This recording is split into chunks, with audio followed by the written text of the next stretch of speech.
As always, a huge thank you to Starboard, who are once again this season's main sponsors. Starboard has a history of innovation across water sports, starting in 1994 by revolutionising the design of windsurf boards, and they've brought that bang up to date recently, bringing foil windsurfing onto the Olympic stage with their IQ foil package. Starboard got behind stand-up paddleboarding in a huge way in the early days and continue to lead the industry to reduce their environmental impact. Their focus on innovation brought them 7 world champions at the ICF Worlds last year, and all of them were using their Lima paddle range. They continue to improve and innovate their boards and their paddles for all abilities across all flavours of the sport, including adventure. And you can find out more about Starboard through their website, which is linked to in the show notes.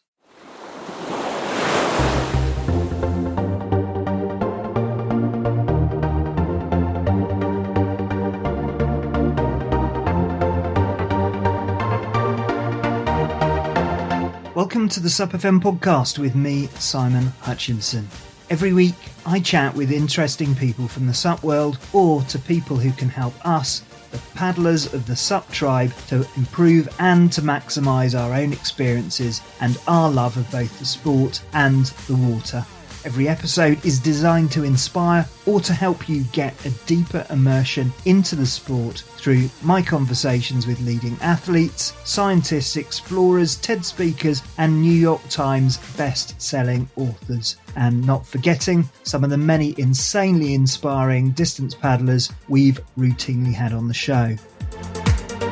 This week, I speak to the endurance legend Bart De Zwart from his yacht in the Caribbean.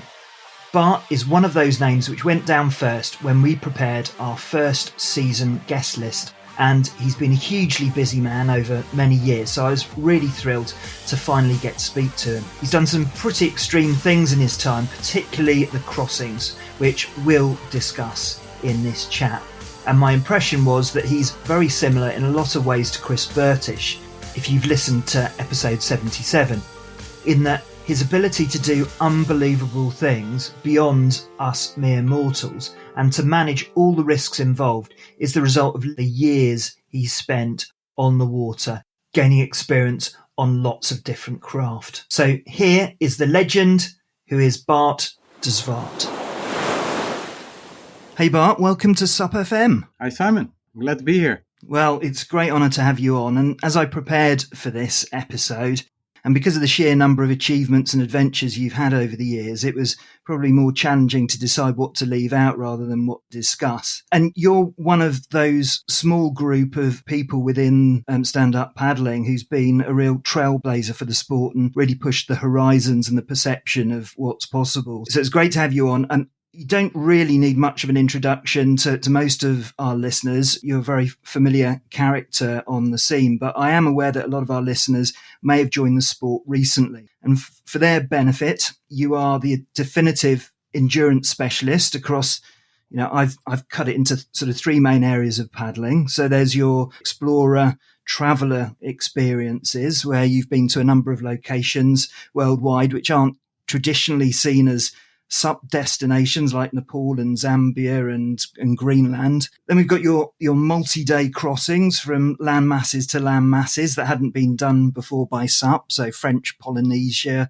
the Hawaiian Islands chain, and the North Sea, probably the least glamorous of those crossings, I would say. And then what you're also very well known for is as an ultra endurance racer, and you've won the biggest distance raced events, in some cases on multiple occasions over a stack of years. And I wasn't quite sure where to stick this one in here, but you're also a past record holder for the 24-hour distance for SUP. So quite a palmares of achievements there. But you've also played an important role with the Starboard team, helping to develop boards for exploration and distance. And you're also the team manager for the Dream Team, which is Starboard's stable of athletes.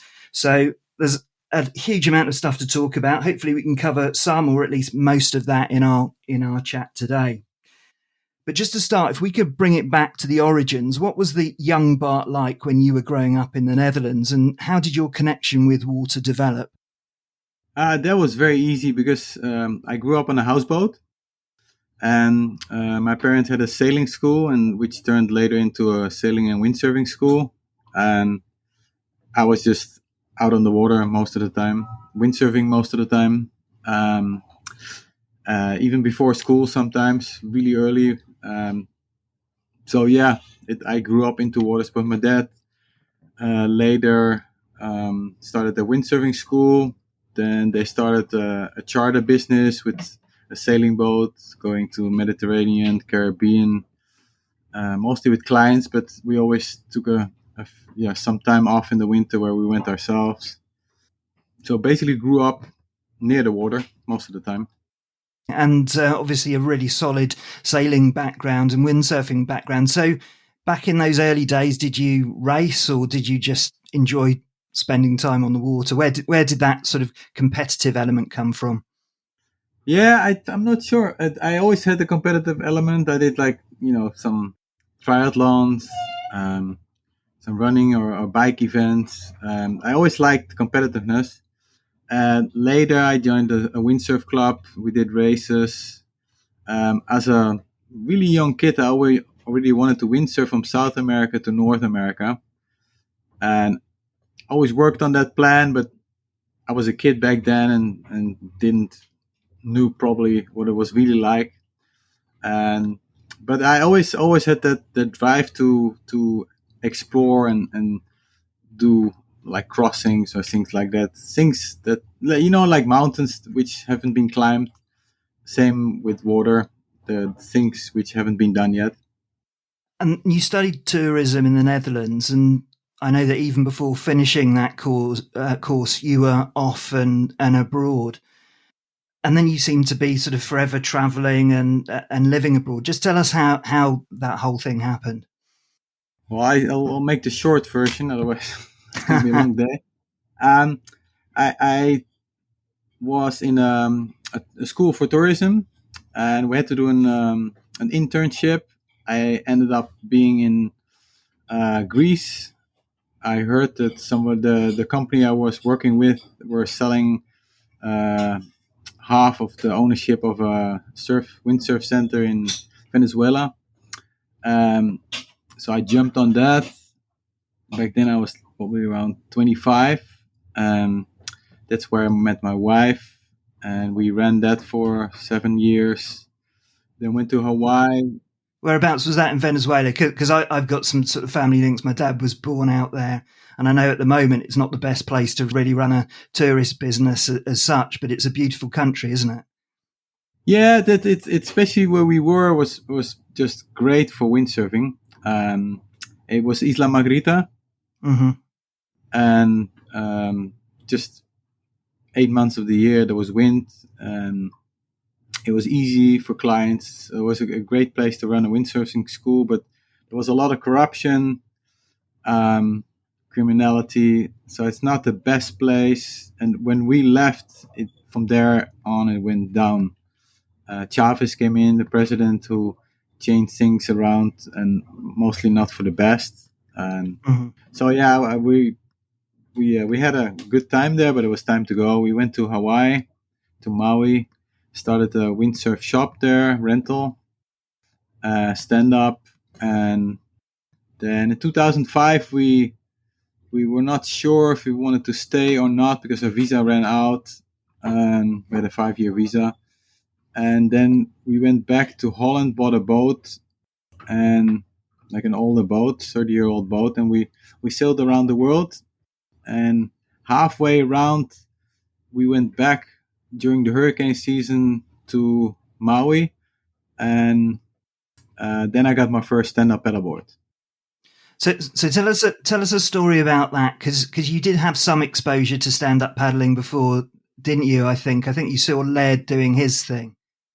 Yes, yeah. Just before we left I think we left in May in 2005, and just in the months leading up to that, March, April, I saw him stand up paddling in Hokipa, and what amazed me is that he was way out, and he took a wave and he rode it in all the way to the beach, which is almost impossible for any other surfer. But he had a really long stand up paddleboard, so he just pedaled in between and he made it all the way in. I was like, oh, that looks kind of cool, but it looked very much as an outlier sport. Like he was the only one I saw. I think it was with Dave Kalama back then, Hmm. and those were the only ones I had ever seen. And so when we came back in 2000, the winter of 2006-7, suddenly a lot of people were doing it, and I did my first downwinder. Sven had a few boards for the first production Starboard boards, and I ended up getting one of the models which or the prototypes which didn't make it and was left on Maui, and somebody broke it in three pieces on a big wave day, and I took it on the boat, put it back together, and I had a stand-up paddleboard on board, and which was great because from then on we were in Fiji, in Indonesia, in a lot of places where sometimes there's really tiny surf, and I found out that with the stand-up paddleboard it was easier to get to the surf and used in almost any kind of condition, from really big to really small. So it sounds like it wasn't necessarily love at first sight for stand-up paddleboarding when you first saw it. You know, you just saw it as a fringe activity. Yeah, that I because I hadn't tried it, but it sparked my interest because it looked so accessible, and it looked like you can use it in so many different conditions because he took a big wave outside and it still worked on a tiny wave on the inside, and that looked just really great, and which I still think is one of the best things about stand-up paddleboarding in the waves, that it's easy to get to any break, even if it's a little further paddle, and you can use it in giant waves and you can use it in tiny waves, and it always works. And yeah, it's accessible. And you used it quite a lot, didn't you, on your 3-year voyage? You even sort of used it a bit as a tender when you were sort of going between the shore and the boat, didn't you? Yeah, I always say that it's a great way to meet the locals, Mm. because there are some places where life is very simple, like Vanuatu, the Solomon Islands, and Papua New Guinea. And when you come there with your dinghy, because often it's a little further from the shore, so often you have an outboard on your dinghy, and when you come like that, you really feel like you're different because you come with other means than what they use. But if you come with a stand-up paddleboard, it feels like you're on the same level because they have the dugout canoes. You come with your paddleboard, and especially then my board I had wasn't very fancy looking, and the pedal I made out of a wooden stick and a broken windsurf mast, and so it they always had respect for that. So I like that part of it. Yeah. And it's that accessibility and engaging with people. And what also stood out to me, looking at some of your videos where you visited Nepal and Zambia, and when you're engaging with the local people, you know, they love to have a go as well. And they're very curious about what it is that you're actually standing up on. And I know when I started, you know, quite a few years after you, but still it was early enough that you're pumping up your inflatable on the shore and you get lots of people coming up to you asking you what you're doing. So it really does help, I guess, to engage when you're out exploring as well. Oh yes. It's especially the trips where we were only on a board. The most recent trip was with Trevor. We did in Vanuatu, and we went basically for a week between islands. Mm-hmm. And they they come with food. They feel sorry for even that you pedaling all the way between those islands. And so it's very easy to get in contact with locals, and they see you differently. So I really like that aspect of it. Brilliant. So let's talk a little bit about your racing career. And you've got a pretty stunning selection of race achievements. So between 2010 and 16, you had 40 international top 5 finishes. You've won the 11 cities race 4 times. You've won the Yukon 1000. You've won the Yukon River Quest multiple times, Missouri, Great Glen. I could go on. But one of the races that I haven't heard you getting asked about is the Chatterjack in the US. And although it's only 31 miles and probably something that you'd class as a sprint distance, you know, bearing in mind your distances, you had a pretty classic rivalry with Larry Kane on that one. And It sounds like the years that you went head to head on that was like two heavyweights taking lumps out of each other. I think the last one was in 2017, and that was a classic finish, but you almost had him on that one, didn't you? Yeah, there were years where Larry was just the stronger one at that distance. And I think most of the years, and I was just the second strongest in that field. And it was pretty clear. But the last year, even by his own saying, he felt that I was stronger and we were very close. And he couldn't get away during the race, which sometimes in the end he could. And that year, I couldn't get away either, and so it was gonna come down to the finish. And I knew he was not very strong at turns. And there's just basically, it's a long 31-mile race, and then there's basically one turn, and then there's a tiny little sprint of 100 meters. So I was hoping for that turn, and it was very close. And he had a kind of a clumsy turn. But still, he managed to be a nose length ahead or something. But it was a great race, and I'm actually happy because there was the one race he always won, and like I had my races which I always wanted to win.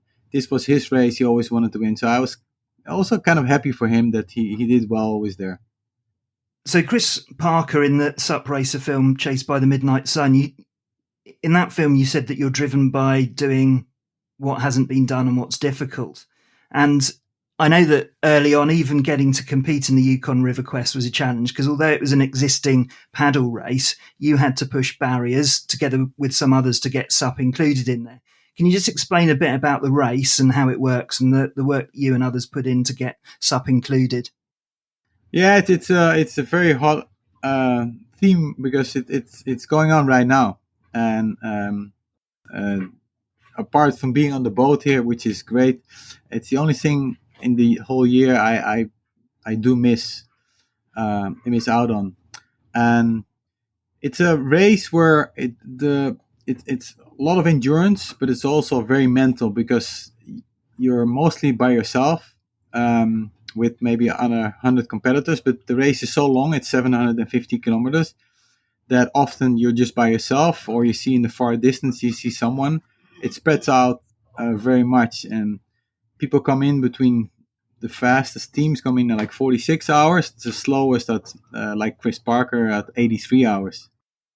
And so it spreads out, and it's mostly about a combination of a long pedal, eating right, clothing right, and because the last race I did, people pulled out because of heat exhaustion, and people pulled out because they had hypothermia. It was hot during the day and it was cold during the night. And if you would fall in the water, don't change your clothes right away. It comes really quick. I just like the survival is a big word, but it's an adventure at the same time as a race, and you have to do everything right to do well. And I kind of had this one queued up, but I guess you would classify yourself as an explorer who likes to race rather than a racer who likes to explore. Would that be right? More so now than in the beginning, maybe. But yeah, especially, the older you get, the slower you get. So you become more the explorer and less of the racer. I'm 52 right now, and I noticed the last years that, especially the sprinting part, your muscles, they change to endurance more. The years start to be harder on sprinting, and the endurance part still works pretty well. And especially because it's more a mental thing. It's how you go through, because everybody's having muscle pain, and it's just hard after 12 hours of pedaling knowing that you still have to do another 40. And that's just mental, I think, and that's something which the older racers mostly do better at than younger racers. So that first River Quest that you took part in, it wasn't open to SUP at that point, was it? you had to push to get included? No, we wrote. There were 2 or 3 of us who wrote maybe the 1 or 2 years before that already, and they didn't accept. And that year, suddenly they said, "Well, we're willing to try it with 10 stand-up paddlers." Mm-hmm. And when we arrived, we felt that they accepted us in the race, but they didn't accept us as a finisher. They kind of knew we're not going to finish, but they were willing to try. Mm-hmm. And especially the first part of the race, it's about 24 hours to the first stop. You have to stop there for more or less for a few hours, and they saw that at least that's it's kind of safe, because if it doesn't work out, we just pull them off the water there, and they don't do the rest of the race. But they noticed suddenly that first of all, we were very fit when we arrived at that stop. Mm-hmm. Because if a canoe paddler or a kayak paddler sits in a canoe for 24 hours, they come out of the boat kind of hard. They're very stiff. They can hardly Mm-hmm. walk. Yeah. And we just jumped off our board and we were up and running. Mm. That's what they noticed, and they noticed that most of us came in a really good time even.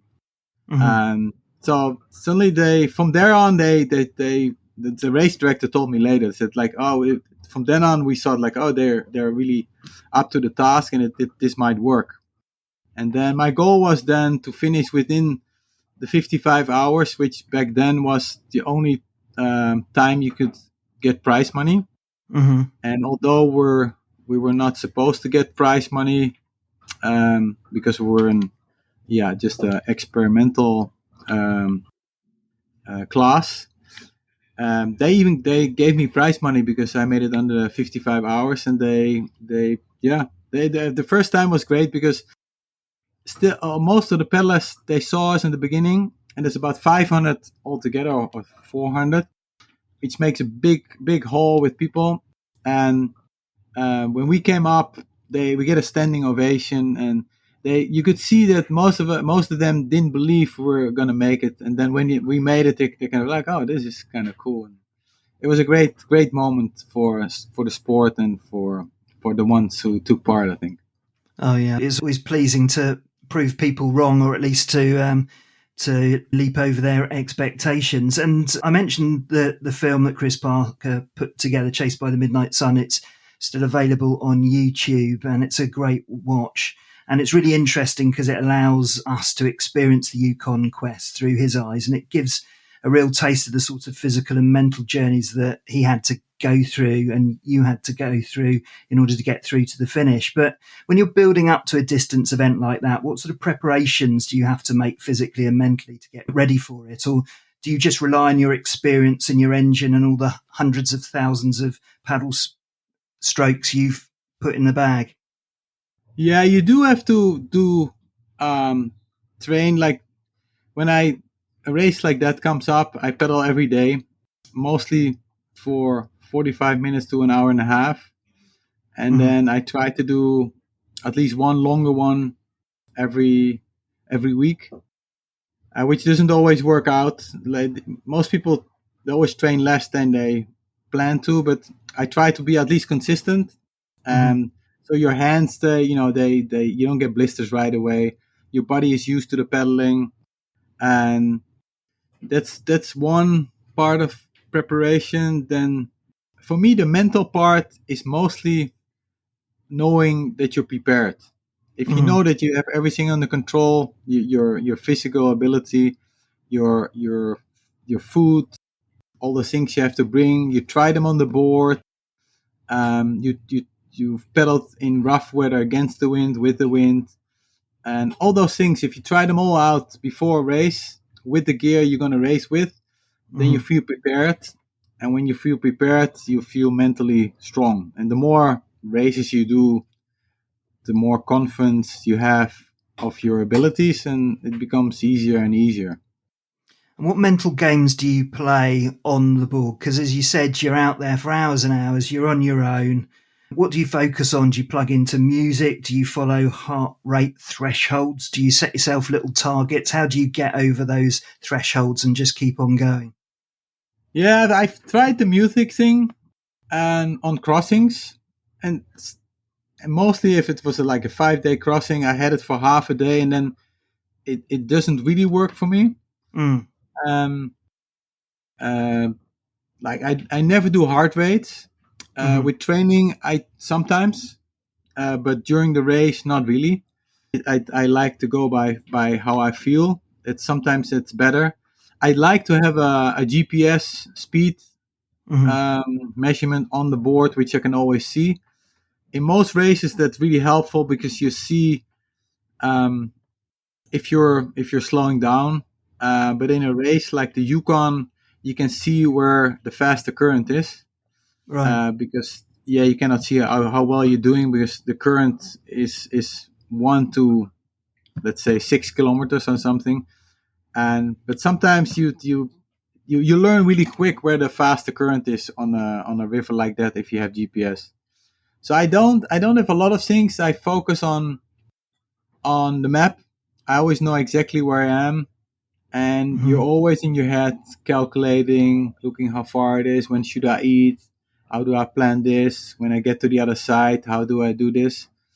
Hmm. And Well, so it sounds a bit like a mindfulness retreat, and lots of planning on the hoof as well. And how do you deal with adversity? Because you must have had those days where you've got a relentless headwind that you're battling for hours and hours. How do you keep your morale going, or have you had that much experience of those situations that you just know you're going to overcome it?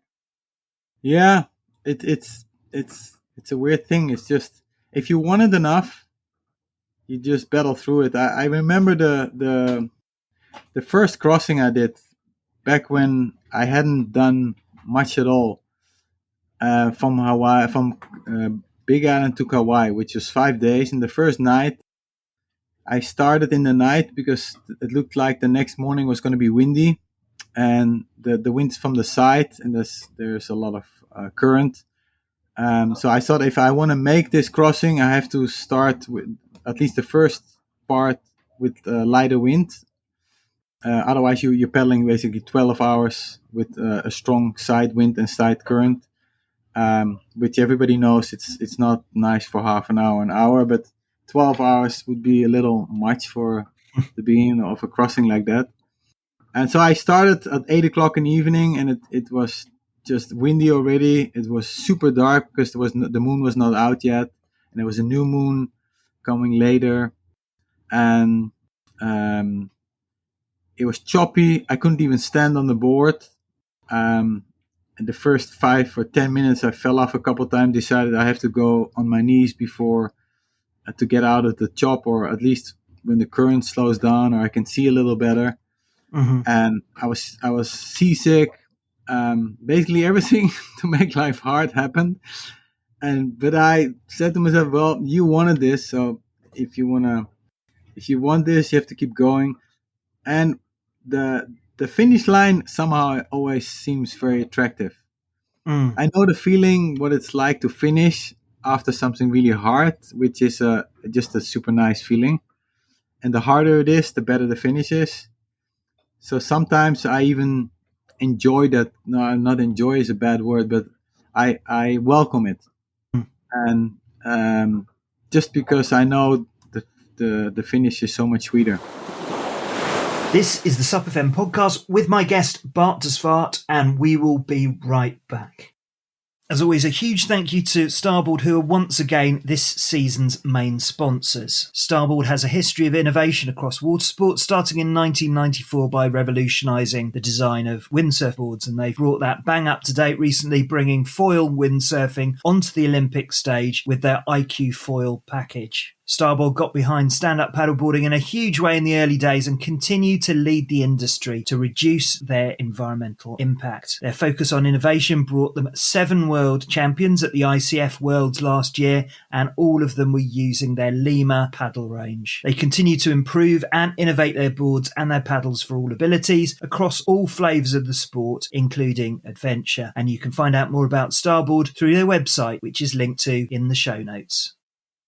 And now for the rest of my conversation with Bart De Zwart.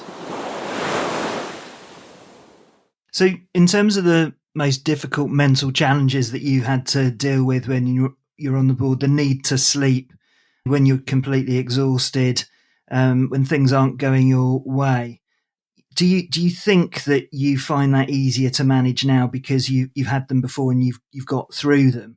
Because I don't think there are too many situations you haven't come across before and successfully managed.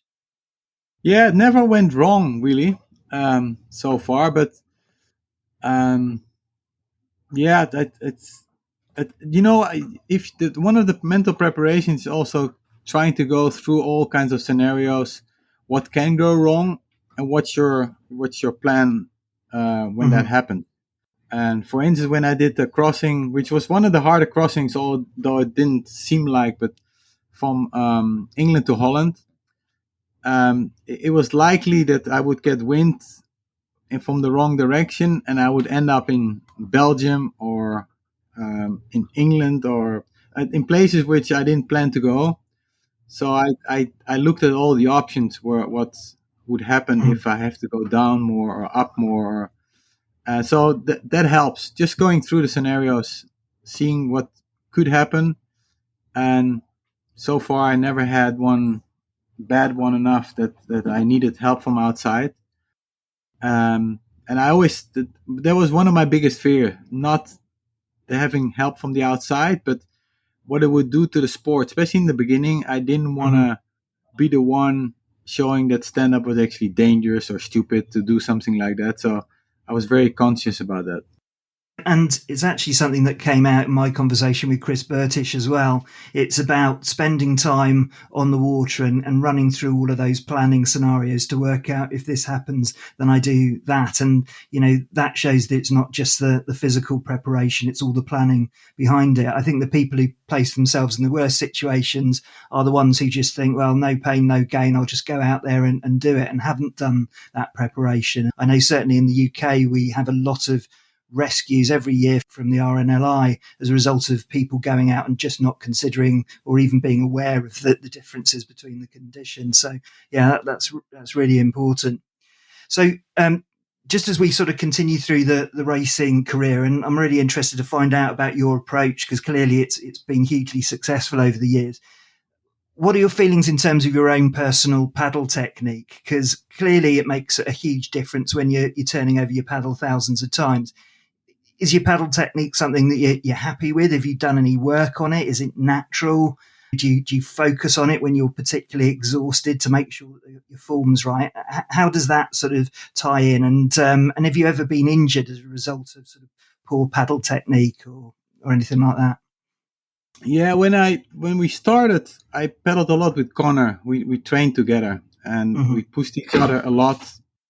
And so the pedal technique came kind of natural. We didn't focus on it in the beginning because there was nothing really to focus on. We started when pedaling racing started basically.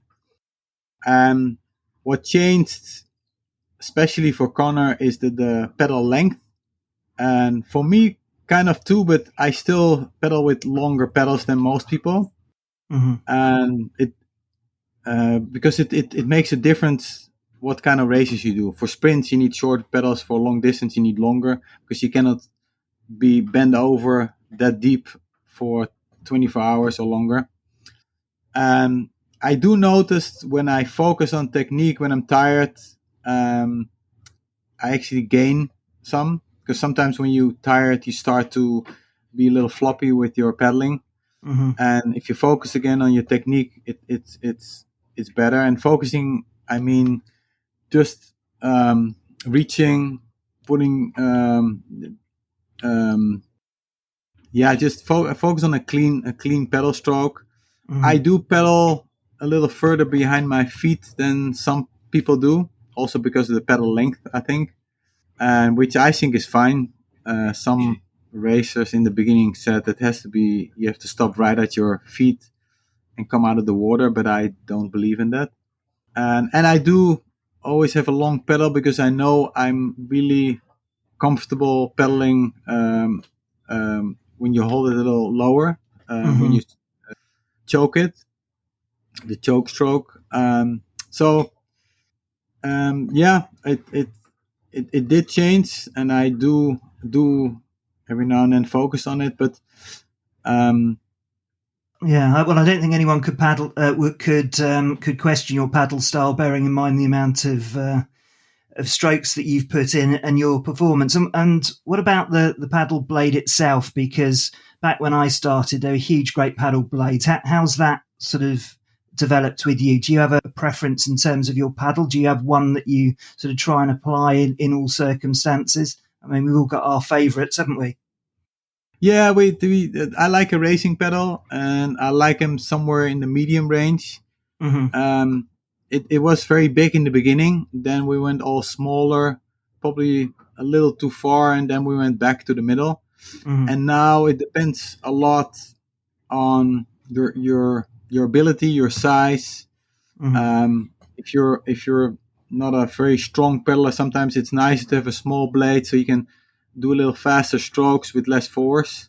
And for me, it was always when you have pain in your back, you have to go a little longer with your pedal length, and when you have pain in your shoulder, you go a little shorter.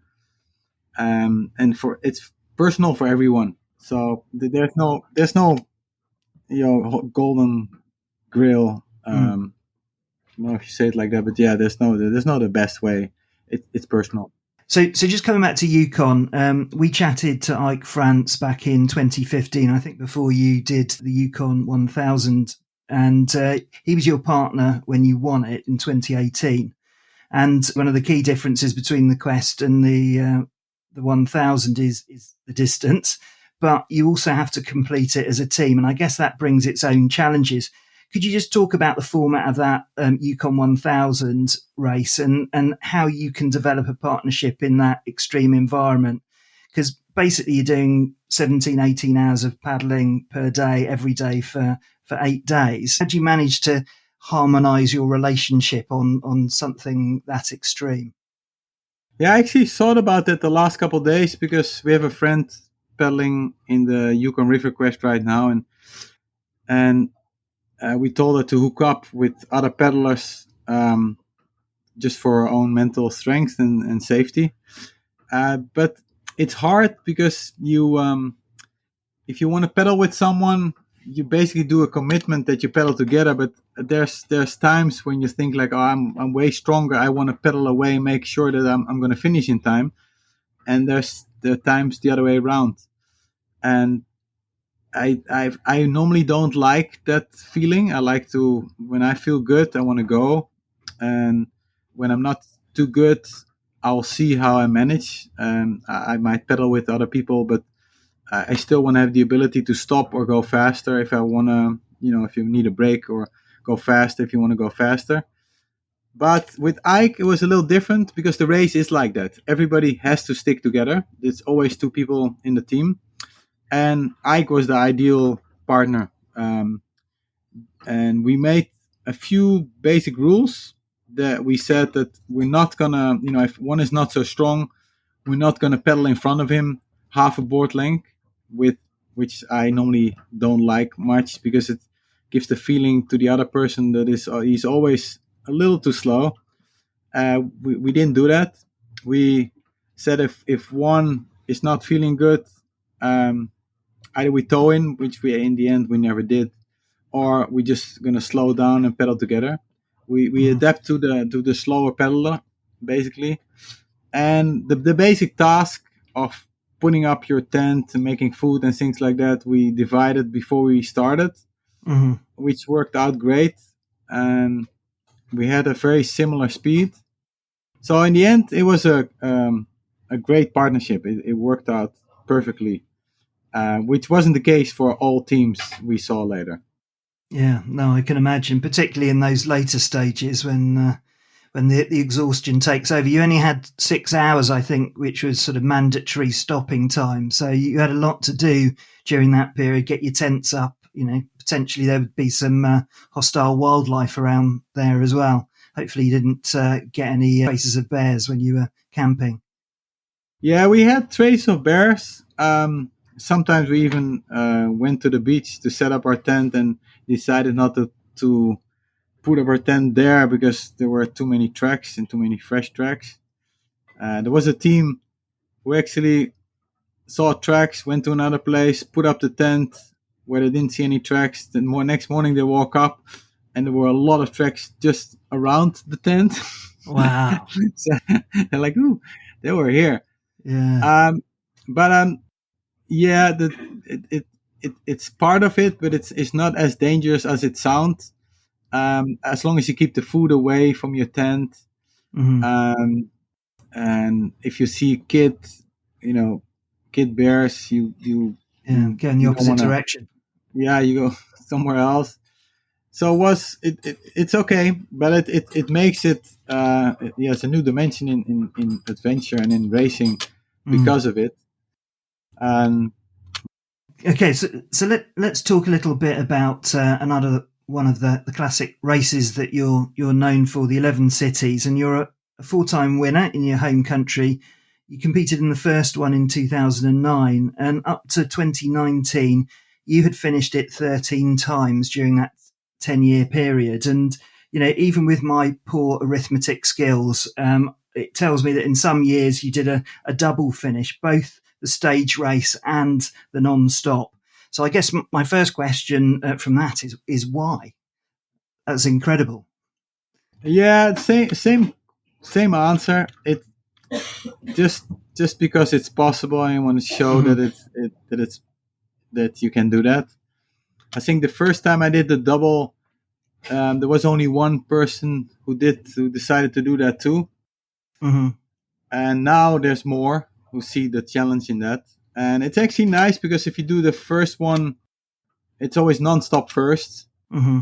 Then you basically ask a lot from your body. And then the 5 day after, you're just going to see what happens. Mm-hmm. And sometimes it works out really well, most of the time. Mm-hmm. And sometimes you feel sore and you just take it as a tour. Yeah. But most of the time you're so competitive that you still want to do really well. Yeah. And I've actually you enjoy it a little more the 5 days. Mm-hmm. But you already have done the other one. You'll really feel that you accomplished something. It's just it's the only race which feels like the Tour de France. And I know I've said that a couple times, but it's a little more about team, and it's a little like cooperation, and it's a little more because every day is a stage, and it's a camaraderie on board in the evenings, and so I really enjoyed that race always, and I plan to go this year again. Incredible. And it was quite a bit of vision by Anne-Marie Reichman who pulled that race together. And you were there in the first race in 2009 as well, and you had to get an invite, I think, for that. Is that how it worked out? Yes, she told. I heard about that race, and I actually told her like I want to do that race, but when I told her, she hadn't heard of me. I hadn't accomplished anything in pedaling, so she basically thought, without saying it, like, why should I invite you? Yeah. And I felt that, and because she didn't invite me right away. And then I just pedaled around Maui, and I showed that I'm into this kind of thing. Mm-hmm. So I pedaled around Maui in 3 days, and then she invited me right away. And I knew Anne-Marie just a little from a long time before that, from the windsurfing 11 City. Mm-hmm. We basically, I did it twice, and the first time I did it, she was 14 and I was 18, and we stopped at the same time. If you couldn't make the race in a certain time, you had to stop, and I think that time 90% had to stop the race and only 10% finished. And I remember that we had to get off the board exactly at the same place after 36 hours of windsurfing. Well, yeah, that's quite something, isn't it? Because it's up and back, isn't it? It's quite a route. And in terms of the strategic approach to it, say the stage race, is it just literally beat the person next to you? Um, what are the tactics? Do you bury yourself every day? Do you try and go for negative splits? Is it a battle just against yourself? What's your approach to the stage race? Um, most people always think like, oh, it's a long race. You don't win it at the beginning. But I took it differently. I always thought like, if you want to win, you have to actually go really hard at the beginning. Mm-hmm. So the years I was really strong, I could pedal away from the rest, and I could gain on the first day 5-6 minutes. And just like a Tour de France, when you have those minutes, Mm-hmm. then the next stage is you basically just have to stay with the group and you're good. So the strong years, that's what I did.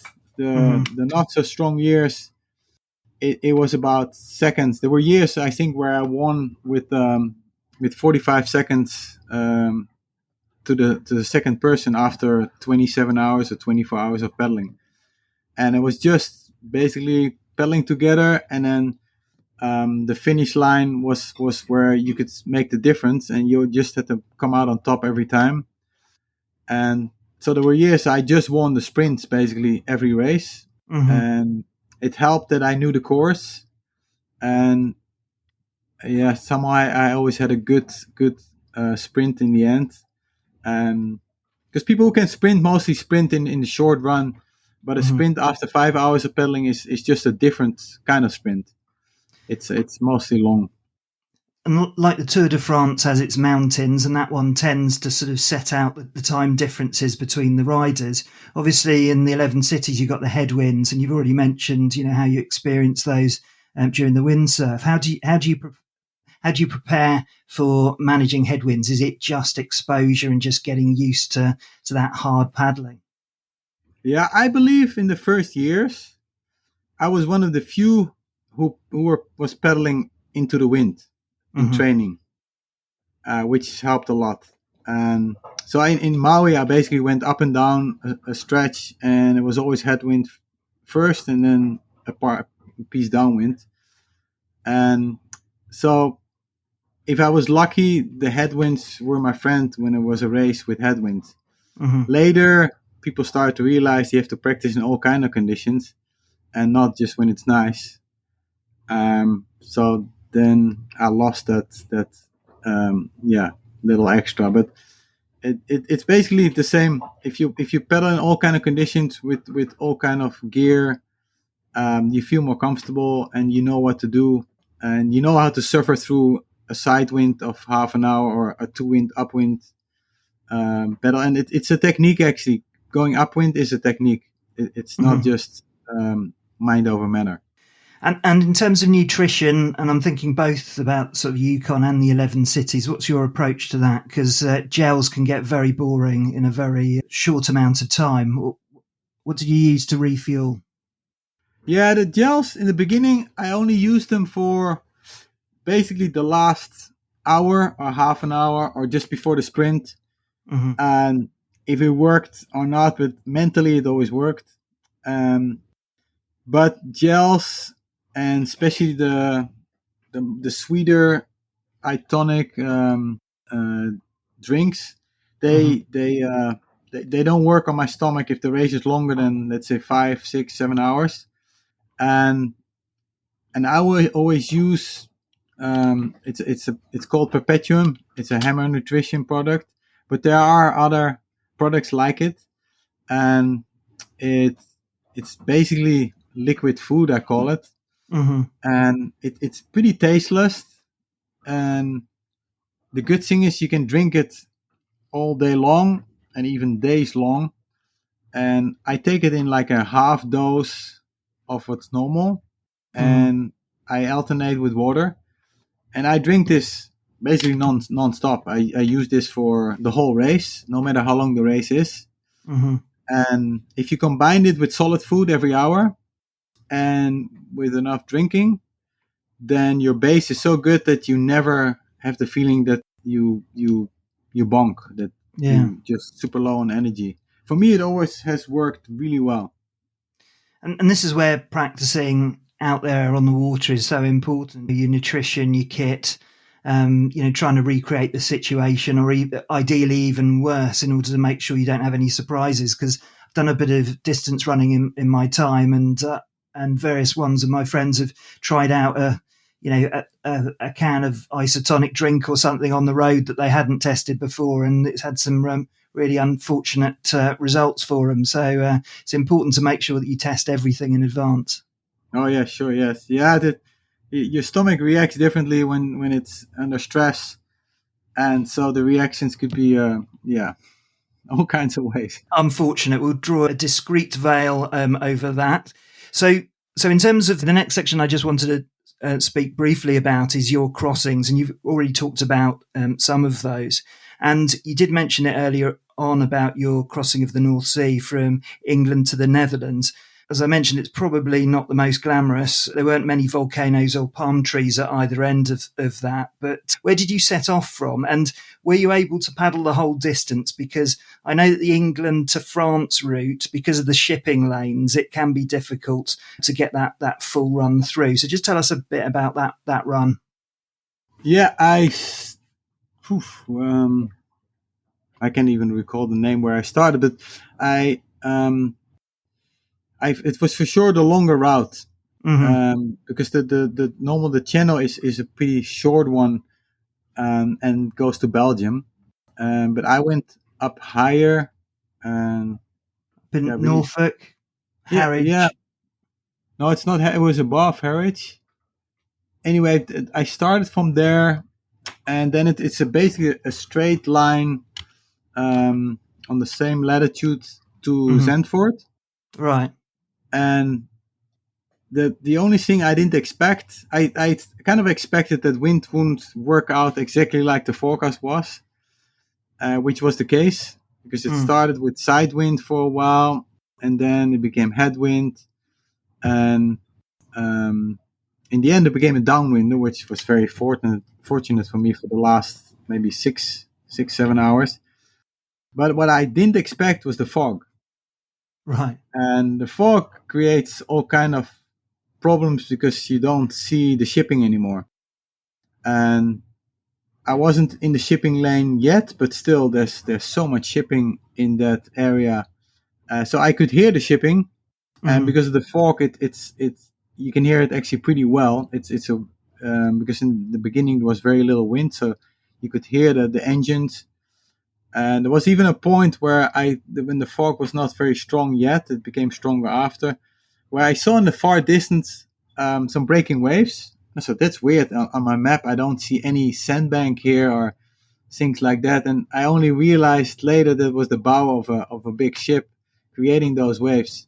Wow. And so I learned pretty quick how to deal with the fog. So if I heard a ship coming from the same direction for a little longer than I liked, I just started pedaling 90 degrees to my course, until I could hear that it was actually passing one way or the other, which I did like 3 times, I think, to make sure that ship which was coming towards me was just going to miss me.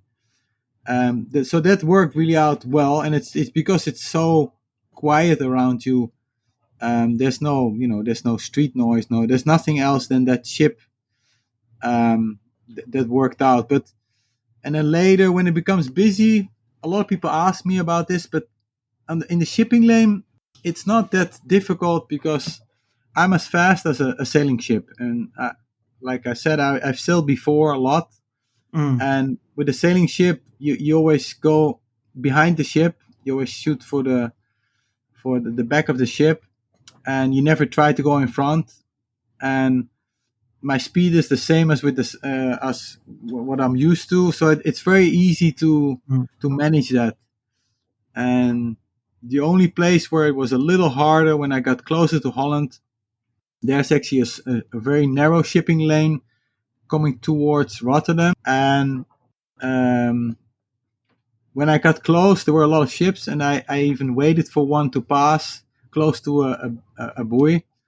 And I was afraid that boat was going to think that, why there's a little guy standing or sitting on a small board in the middle, because you couldn't see any land, in the middle of nowhere, and I was afraid he was going to call it in to the Coast Guard and they were going to rescue me.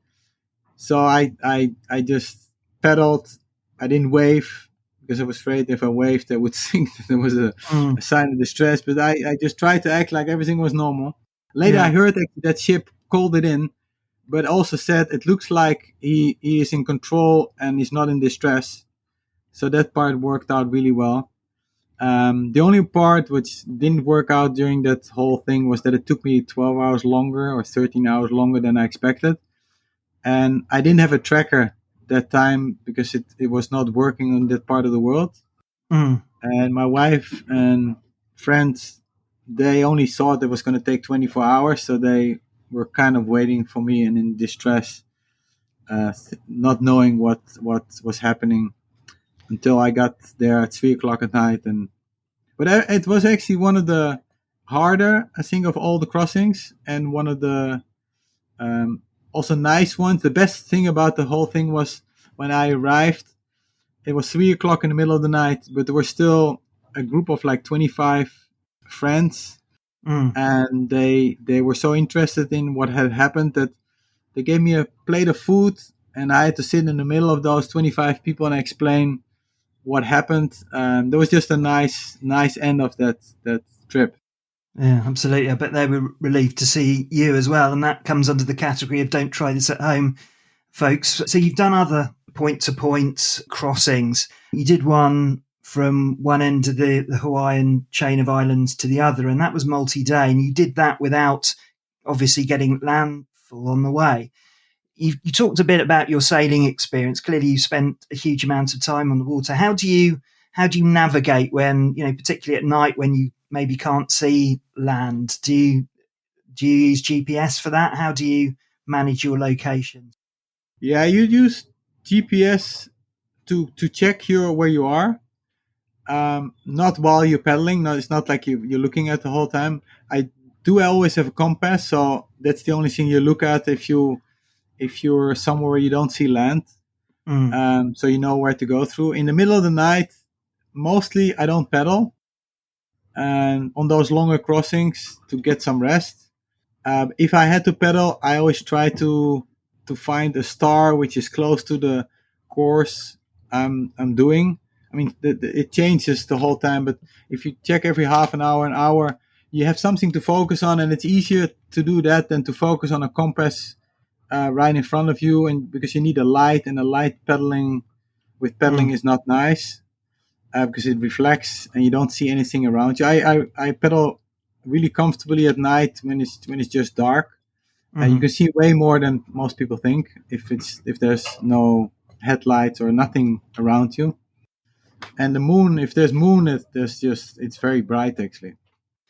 And relying on your extensive experience on the sea in terms of sailboats, do you get a kind of instinctive feeling of your environment when you're out there for multi-day paddles? Because the Polynesian tradition, people can kind of get a sense of where they are from the type of chop and waves that they're experiencing. I guess to an extent you've got that full awareness of your full environment when you're out there on the water.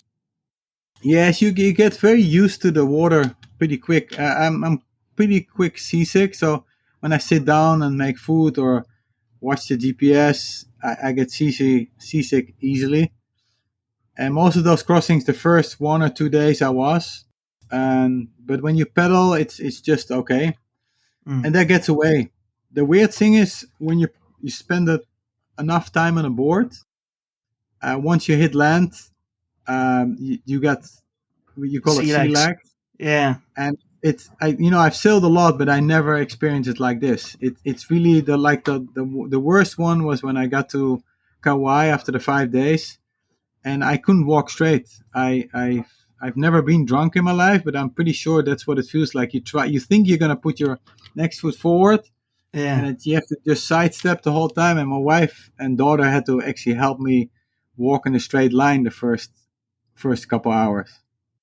Just moving on to adventure and some of the epic trips you've been out on, because you've been on quite a fair few of those, some incredible locations. And we recorded a chat a while ago with Franz Orsi just after he had sort of returned as part of the World SUP Challenge. And we were talking about Nepal. And I know that you've ranked that as one of your favourite places to stand up paddleboard. Could you just tell us about your journey there and what made it so special? Yeah, I've although I'm such a water person, I really enjoy being in the mountains too. And I did some small treks and climbed the Mont Blanc, things like that. And so I always wanted to go to Nepal because that's where climbers go. And as soon as you land there, you get this feeling that this is a climber place where people are really nice and they are in tune with nature. Um, they live for the mountains. They live in the mountains, just like Pacific Islanders live in the sea and for the sea. So I like that part, and you feel it right away when you get there. And pedaling is not so easy because there you can only pedal on a few lakes, and the rest is all rivers, and most of the rivers are too wild to pedal on. Mm-hmm. And so it's more of the feeling you get there when you can pedal on those few places, than and the sights and the things you see around you. Then there's actually a whole lot to pedal there. That's not the main reason why I like it so much, but it's just it's a magical Incredible place. experience. Yeah. And then, you've got places like Zambia, so the Zambezi, I mean, we talked about animals earlier on. That gives you a whole load of other things to manage there, I guess. A guide is essential in that situation. Yeah, especially that time we had a guide, and I was very happy we had one because there's you cannot imagine how many animals there are on that river. We basically saw a pod of hippos all the time. You pedaled from one pod to the next pod, and you tick your board, and they hear that somehow underwater, and they pop up their head and look where this noise is coming from, and then you saw the next pod, or you saw the elephants or crocodiles. There were so many animals. So there was it. Yes, if you're not familiar with a place, it's good to have somebody guiding you, and that we were very unfamiliar with the wildlife on a river like that. And so he taught us a lot, and it was very interesting. And it's I think it's also quite a dangerous place if you just go there, because the hippos and the crocodiles, they're both dangerous animals to human beings. And Greenland, just talk to me about that, because that again was a whole different experience. And I guess your experience in Greenland kind of talks it into all of the sort of starboard type environmental actions that are happening at the moment. But just tell us a bit about that Greenland adventure. Yes. Originally, I wanted to cross from Canada to Greenland, but the closer we got, the more it became apparent that it was very dangerous to do that. Mostly because of the cold water. It would mean that I would spend 2 to 4 days at sea to do that in water temperatures of around zero, and which is fine if you don't fall in. But the most important thing why I decided not to do it is all the storms you get there. It was so unpredictable, and the weather forecast every 2 days changed completely to what was forecasted. So it just looked like an impossible task to go with a forecast and not have any storms. And a storm on a pedal board where you're so exposed to all the elements is just dangerous. And I found out later that actually were 2 kayakers who tried it and both died, who did that crossing. So I decided not to do that, which was a difficult decision because I told everybody I was going to do it. Mm-hmm. I told the sponsors this is going to happen, and although there's no other pressure, that still puts some kind of pressure on you. But even Sven called me and said I have a bad feeling about this. Sven, the owner of Starboard, and so all together I decided not to do it and just fly over. But still, it was an incredible experience just because there's so little people there. That it's so much about nature and nothing else, and the icebergs and just the purity. No plastics, no. It's just nature there, and it's so harsh for most people that you can see it's not an easy life for them to live there. And the people who do, they yeah, it's hard to imagine for people in Europe in a normal house with heating and everything, Mm. how life in a place like that is. So it was an incredible experience, and a very beautiful one too. I used to ask my guests a question, and I've kind of retired it. Used to ask it mostly during lockdown when everyone was sort of confined to their homes and so on, around bucket list fantasy locations to paddle. And I think you probably paddled in a huge variety of different locations. Is there anywhere that you still want to go, or is there anywhere that you would recommend for people's bucket list locations to paddle? And obviously, people have different reasons for paddling. Some are into surf and exploration and so on. But what are your highlights in terms of the locations that you've been to, and what would you recommend? For touring and exploration, I really would like to go to Antarctica, but I know it's very difficult to get there, and it's very expensive to get there. So it's just in places where it was still on the bucket list, and I'm not sure if it will ever happen. There's plenty of other places which are very, very nice. Um, but it's what I like about stand-up paddleboard, that, and I always try to inspire other people to do the same. It doesn't matter if you don't have to go to Greenland or Zambia. If you live in Europe, there's small rivers in France or in England, and you get the same feeling if you paddle there than when you paddle in Greenland. It's maybe not the same view, but even when I paddled in Scotland, the Great Glen race there, it's beautiful, and and you have the feeling that the whole place is to yourself, because that not many people do that, and there's so many rivers and lakes on in Europe or in the US or in South America like that, that it's very easy, even close by home, to do things like that.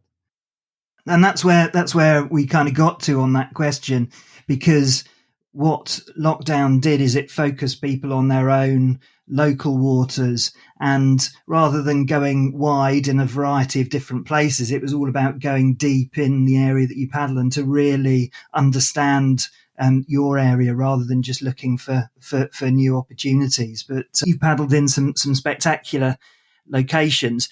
I do want to just keep you and ask you a couple of questions about Starboard, but before I do, obviously Anne-Marie Teichmann, brought into existence the 11 Cities race.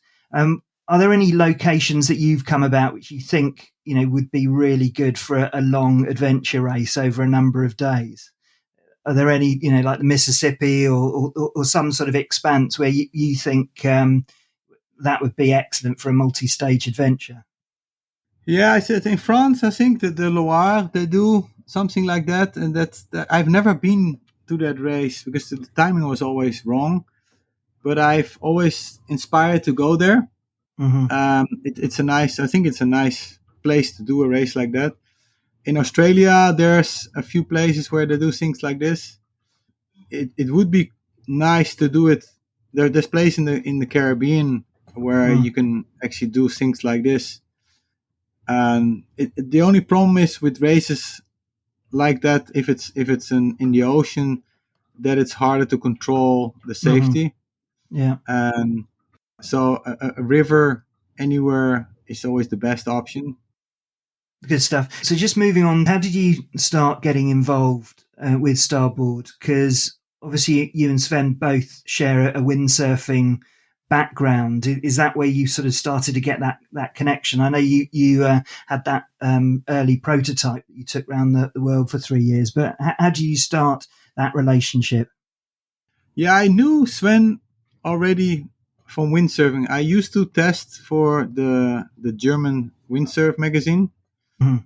And Germans, they're very serious about their testing and things like that. So we spent 8 weeks or 6 weeks in South Africa, trying out all the different sails and trying to find the small nuances between the sails and spending a lot of time and money on those testing days. And in the beginning of those tests, all the manufacturers always came there, so I met Sven. And later, when I started pedaling and I did a few races, and I had that one board, I did pretty well in some race in Maui, and I just happened to be at a dinner with Connor and his parents, and Sven was there. When he comes somewhere, he comes for a day, so I was just super lucky that I was there at that moment. And at the dinner table, I didn't know what the conversation was at, but suddenly Keith, the dad of Connor, said, "Well, Sven, if you have to sponsor one person, you have to sponsor him because he's doing so well in the races." And he was just saying only nice things about me. And just there and then, Sven said, "Okay, what do you need?" And so when he gave me basically some gear, and I thought, if he gives me that opportunity, I'm just going to race super hard in the few races I can prove it in. Mm-hmm. One of them was a race in France, and one was in it was the 11th city. And yeah, a couple months later, or half a year later, I signed a contract with an even better sponsorship deal. So if you get an opportunity, you have to jump on it, and Yeah. you can make it work if it's And it was early days, so there were opportunities there. And obviously, you spent quite a lot of time traveling the world and spending lots of time on the water there. But one of the things that sort of stuck out for me in terms of Starboard as a brand is their leadership in terms of the environmental protections and innovation. And it's not just about their own sort of environmental standards, which obviously they've done huge amounts of work on, but it's also extending that and challenging the rest of the industry. I guess that would be an element of affinity that you have with the brand as well. Yes, I've huge respect for Sven in that part, because he's not only very involved in the brand, and I mean he's very involved in the brand. I go there. I used to go there the last couple of years during COVID. I haven't been, but normally a couple weeks a year. And when you're there, you can see Sven is only running around all the departments and just being so involved with anything the whole day, every day, and night. And I don't know many people who are that engaged with their brand, but he spends even more time on environmental projects, and sometimes or mostly for his brand, but sometimes also just for the common good. And he goes to conferences and try to influence presidents and ministers and UN conferences and things like that, just to get people to move and in a right direction. And the amount of work he does there is just incredible, and the amount of effect he has on the people around him is also immense. Not only the people who work around him directly in Thailand, because they go out every week on Friday for the last couple of hours of the day and clean up streets or beaches, but also the things he demands from team riders, which start to they start to think like him and believe like him. And so it's like a snowball effect, and I think he has way more influence on environment than most people give him credit for. Although he's known for it, it's amazing how much he does. And certainly sets the standard for other brands, and you definitely see them changing the way that they're operating based on Starboard's actions there. Just one final question for you, Bart. I know you're the team manager for the Dream Team at Starboard, and I've always been curious to find out what that entails, because I'm guessing people like Michael Booth don't need motivational talks or anything like that. They've got plenty of enthusiasm about them anyway. What's your role there? No, it's true that most people in Dream Team, they already made it, and they're professional enough that they don't need motivational speech. Although some encouragement always helps a little bit, but it's actually the biggest part is organizing boards in the right places, and making sure that the team for next year is the right team, finding other riders, deciding who gets what. Sven has a huge influence on that part, of course, and I gather information and try to support. It's basically a supporting role for Sven and for riders.